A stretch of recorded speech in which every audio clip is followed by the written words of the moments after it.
వీళ్ళకి ఇవ్వకుండా సీతక్క ఇక సీతక్కనే కానీ సీతక్క గురించి మా మధ్య నుంచి వచ్చిన సీతక్క కనీసం ఆమెకి మహిళలకి 33% రిజర్వేషన్ అమలు అవుతుందా నోటిఫికేషన్ అది కూడా ఆమె గుర్తిస్తలేదు.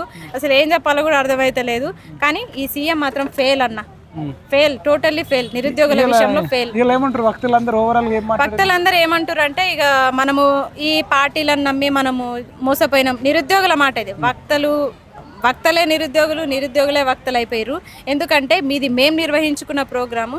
ఎవ్వరు మమ్మల్ని ఫోర్స్ చేసి వెనకాల నుంచి నెట్టి నువ్వు పెట్టుపో రేవంత్ రెడ్డి మీద పెట్టుపో, ప్రభుత్వం మీద పెట్టుకో అని ఎవరు చెప్పలే.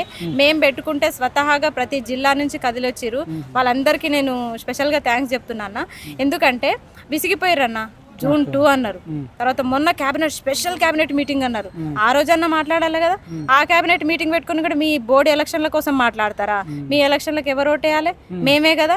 అప్పుడు మేమే ప్రచారం చేసినా కూడా ఇప్పుడు ఇంకా గ్రామాల్లో మేము ఉండే ఊర్లలో గ్రామాల్లో మీరు ఎలక్షన్స్ పెట్టుకుంటారు. ఇంకా మిమ్మల్ని ఎట్లా దొక్కుతాము? ఆ సోయి లేదా మీకు అసలు? అందుకే టోటలీ ఈ రేవంత్ రెడ్డి వల్ల పార్టీకే చెడ్డ పేరు వచ్చేటట్టుంది. కాంగ్రెస్కే మునిగిపోయే పరిస్థితి వస్తుంది.